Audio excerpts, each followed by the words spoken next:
Hello there, I'm Dr. Phil. Here's an everyday dilemma. You come out in the garden to enjoy the wonder of the butterflies on the buddleia in your best shirt, and your bum starts itching. Anal itching.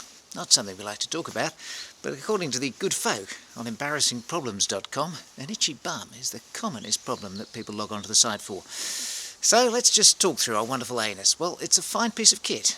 As my consultant used to say, the anus, when it's working properly, can tell the difference between a solid, a liquid and a gas. Generally, you know what's coming. It's a fine piece of machinery and you want to look after it. So why does it itch? Well, it can itch for two reasons. It can itch because you don't wash it enough. Little bits of particle, you know what I'm talking about, get caught in the folds there.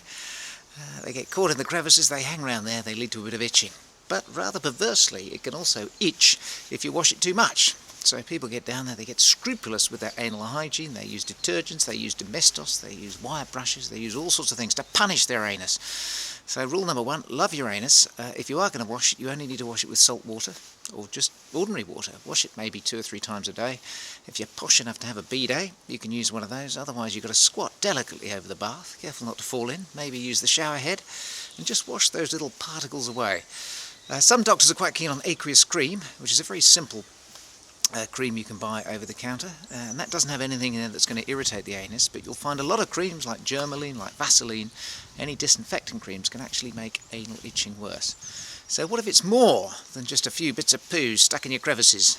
Well, other common causes of anal itching, particularly in children, are threadworms. These are fantastic little creatures. They're just, about a centimetre long, white little slimy worms, and they're very, very clever.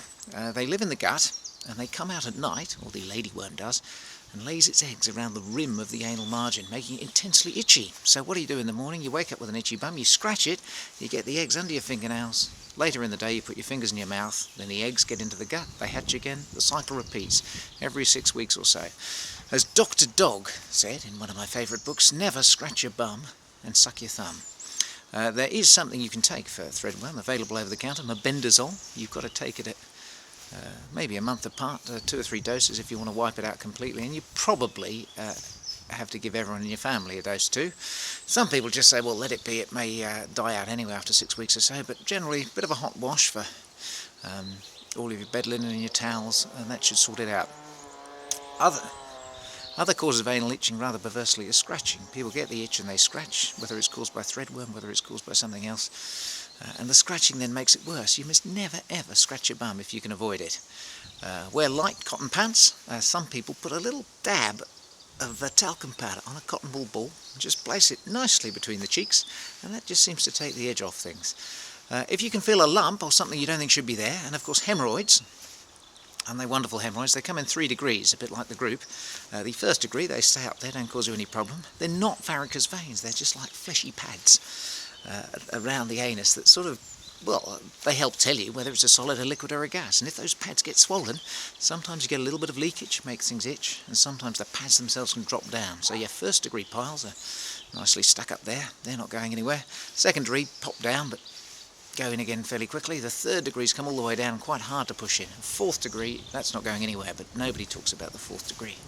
A bit like Dinah Ross. So if you're feeling lumps, there probably is something to show to a doctor. If you get any bleeding, that's something to show to a doctor. But in the first instance, whoa, it's very windy out here. Plenty of washing, plenty of salt water, and if you want more information, go on to embarrassingproblems.com. If you want an amusing look at life's embarrassing problems, then I should buy Sex, Sleep or Scrabble by Dr. Phil in the shops now.